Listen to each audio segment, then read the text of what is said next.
Hi everybody and welcome back to both of my channels this time, and it's a bit of a strange video to be making, or probably not when you consider the amount or the tidal wave of videos out there right now on this one subject that's on everybody's lips.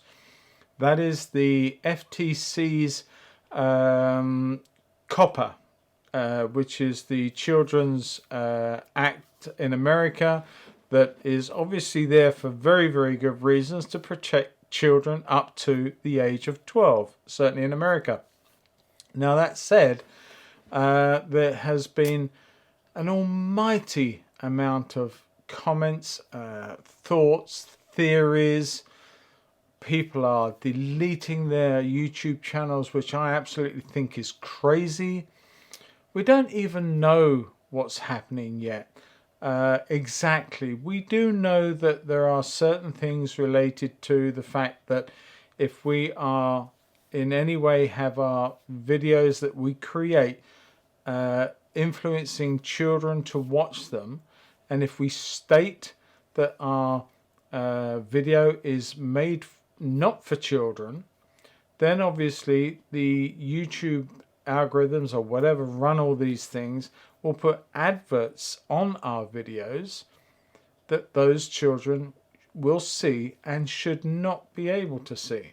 So the idea with COPPA is to prevent children under the age of 12 seeing adverts that they shouldn't be seeing.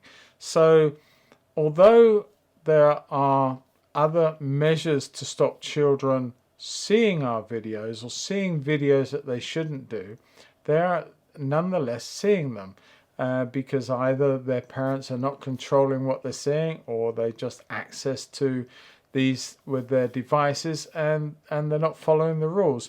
The point being that if we mark our videos okay for kids, then we lose all our chats, all our comments, and most of our monetization for those who are monetized.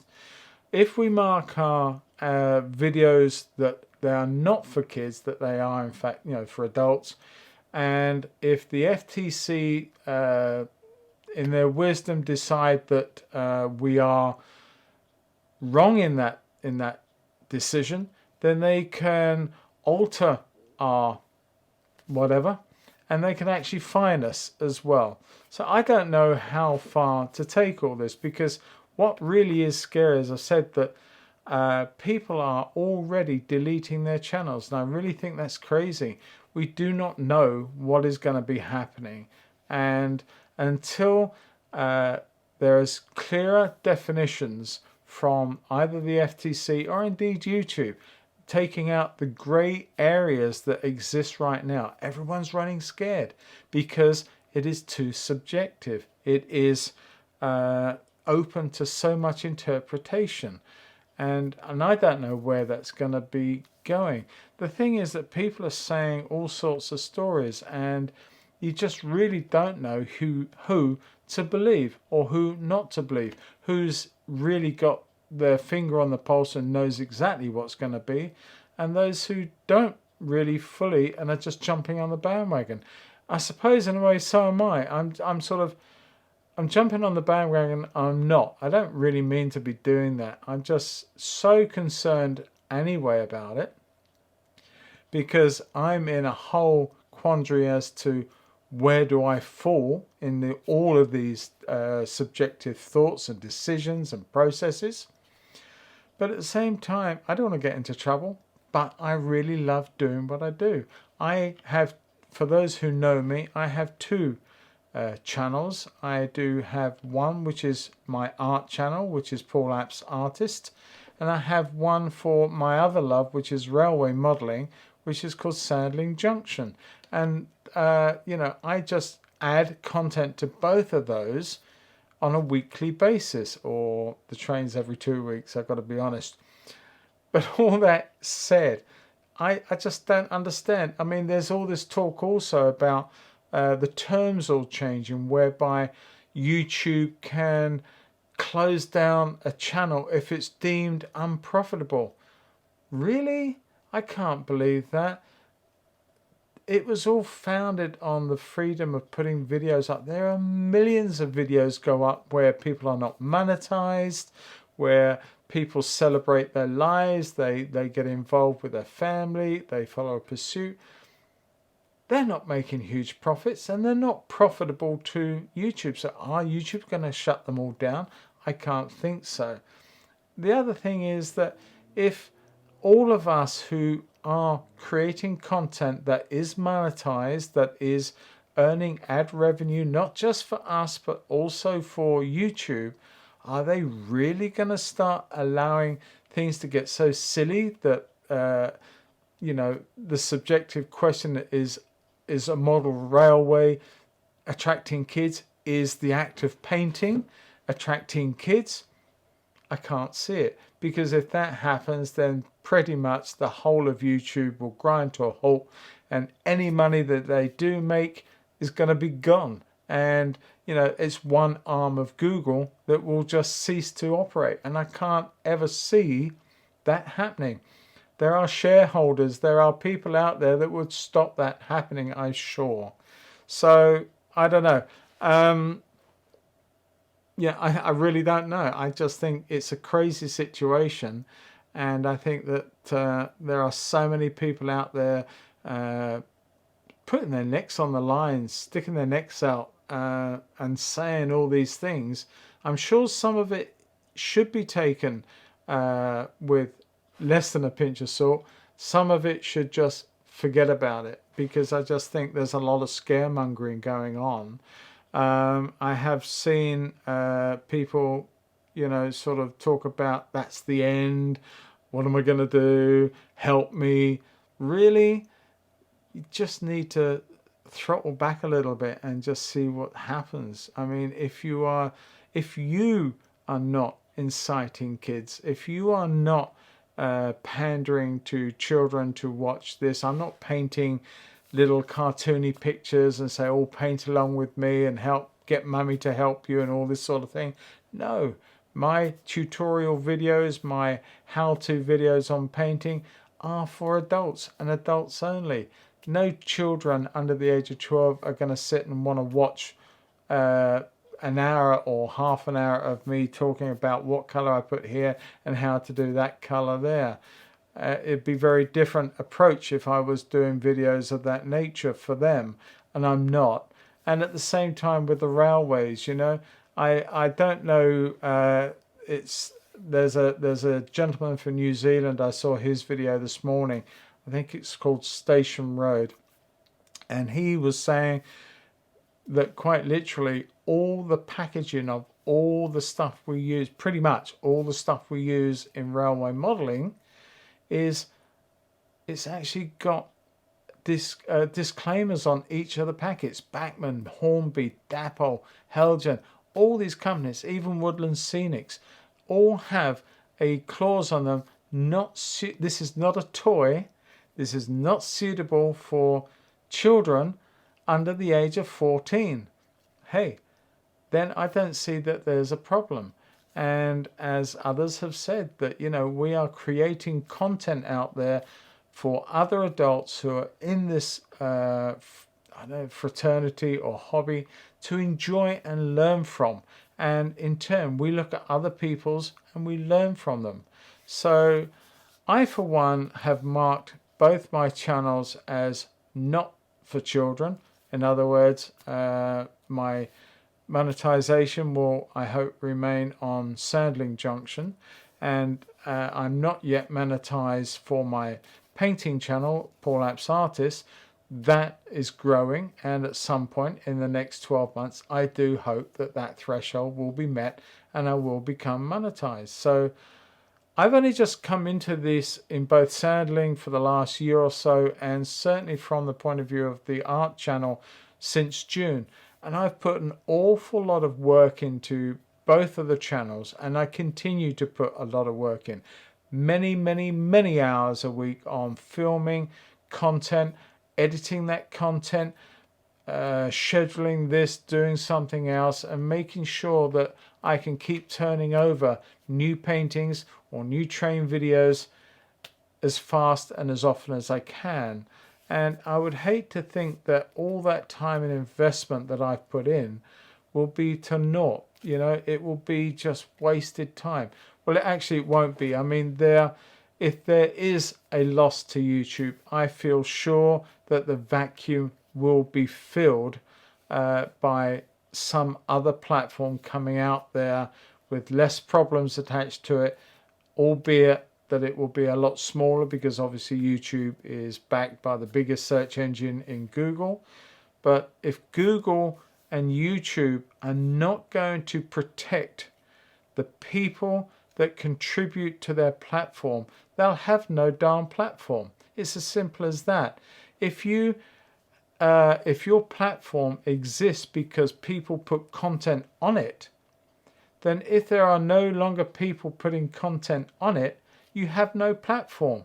So at the end of the day, if the problem lies with YouTube or indeed Google, the parent company, in not protecting either themselves against the FTC or indeed protecting the content creators worldwide, then they're going to see a massive drop in created content on their platform, and that is only going to serve to hurt their revenues in terms of adverts or advertising, however that is brought into their pockets.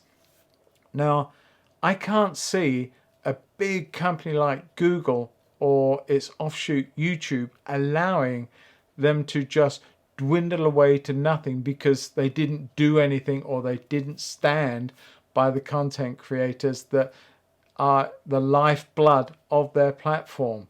Because I tell you, if everybody around this world shut down their channel, there'll be no YouTube tomorrow. It'll be gone, end of, and a whole revenue stream for that company gone. So of course that's crazy. That's not going to happen.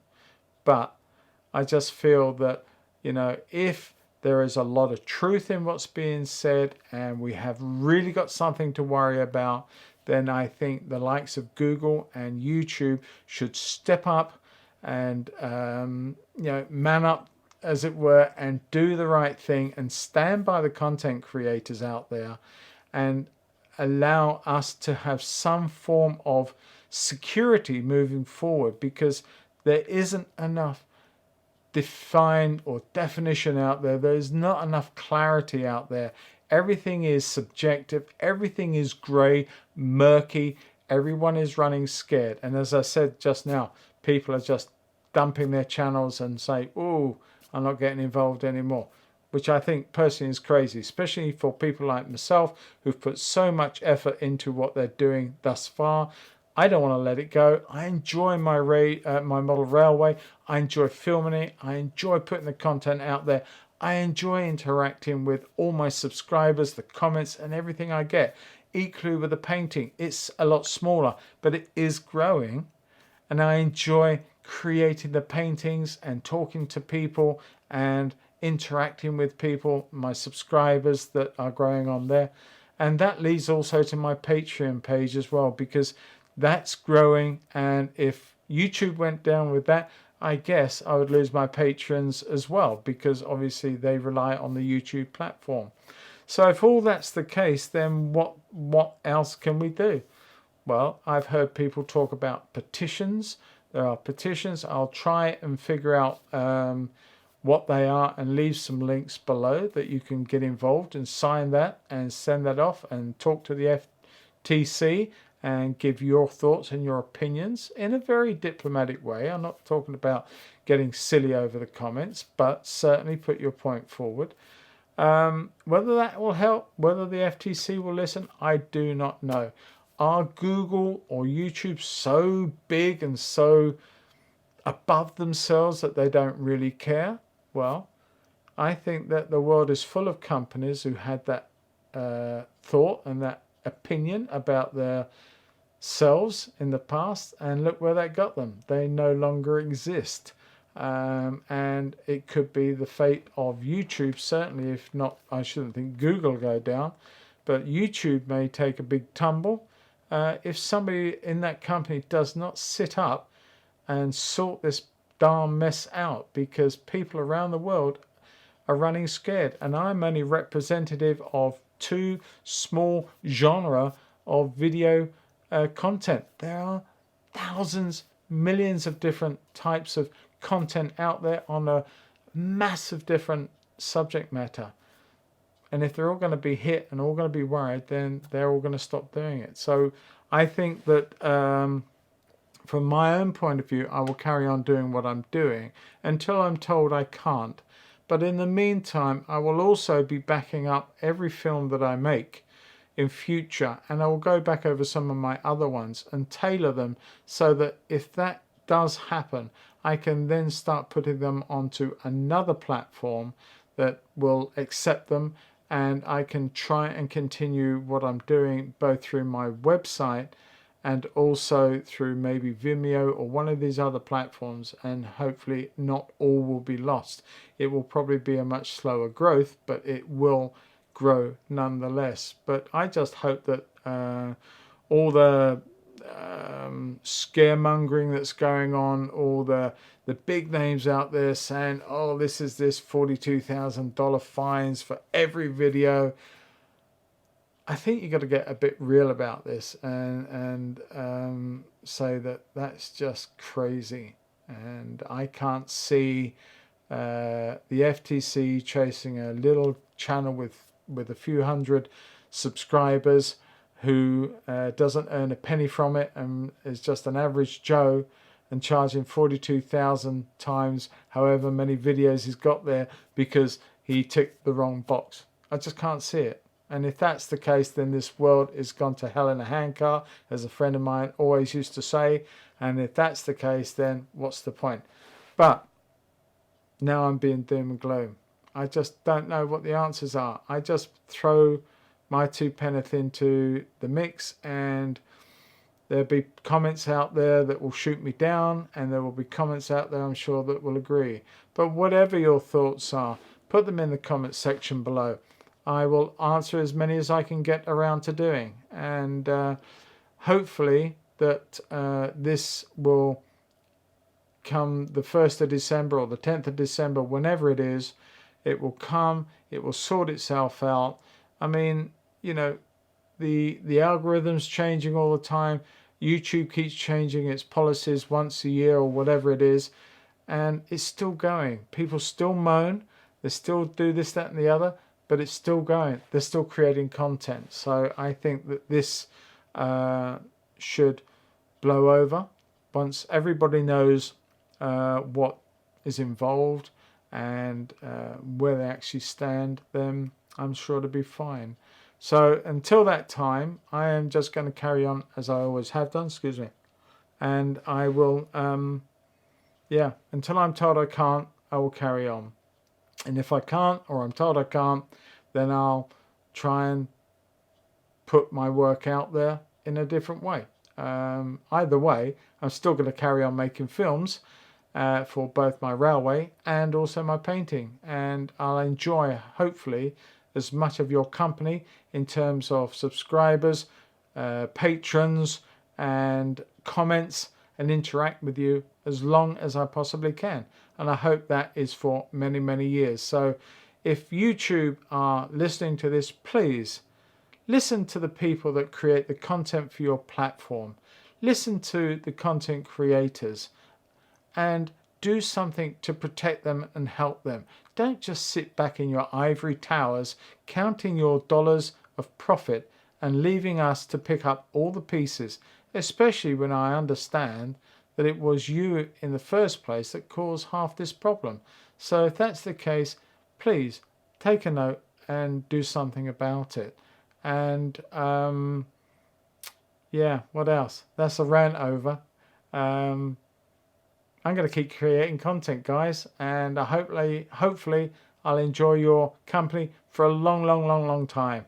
And on both my channels, Paul Apps Artist and Sounding Junction, if you're not a subscriber, hit that subscribe button for me.